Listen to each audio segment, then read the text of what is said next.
കേരളത്തിൻ്റെ വലിയ വികസന പദ്ധതികൾക്ക് നേതൃത്വം കൊടുത്ത മഹാനായ മുഖ്യമന്ത്രി. ഏത് കാര്യം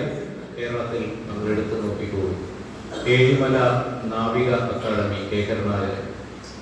ദക്ഷിണ നാവിക കമാൻഡ് കെ കരുണാകരൻ, സംസ്കൃത സർവകലാശാല കെ കരുണാകരൻ,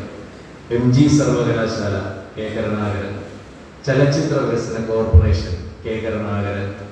നമ്മുടെ ഗോശ്രീ പാലങ്ങൾ K Karunakaran, Rajiv Gandhi indoor stadium K Karunakaran, Jawaharlal Nehru അന്താരാഷ്ട്ര സ്റ്റേഡിയം കെ കരുണാകരൻ, പരിയാരത്ത് മെഡിക്കൽ കോളേജ് കെ കരുണാകരൻ, RCCക്ക് തറക്കല്ല് പാകിയത് കെ കരുണാകരൻ,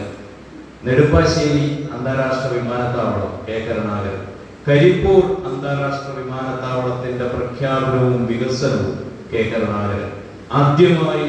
മാധ്യമപ്രവർത്തകർക്ക് കേരളത്തിന്റെ മണ്ണിൽ പെൻഷൻ ഏർപ്പെടുത്തിയത് കെ കരുണാകരൻ, അരികുവൽക്കരിക്കപ്പെടുന്ന ഒരു സമൂഹത്തെ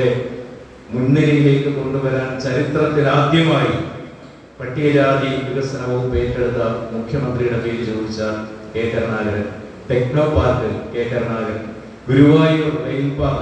കെ കരുണാകരൻ, അങ്ങനെ തുടങ്ങി എണ്ണിയാൽ പറഞ്ഞാൽ തീരാത്ത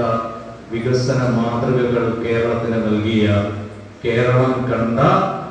ഏറ്റവും കരുത്തനായ മുഖ്യമന്ത്രിയുടെ പേരാണ് ആദരണീയനായ ലീഡർ ശ്രീ കെ കരുണാകരൻ എന്നുള്ളത്. എൻ്റെ അഭിപ്രായത്തിൽ വിയോജിപ്പുകൾ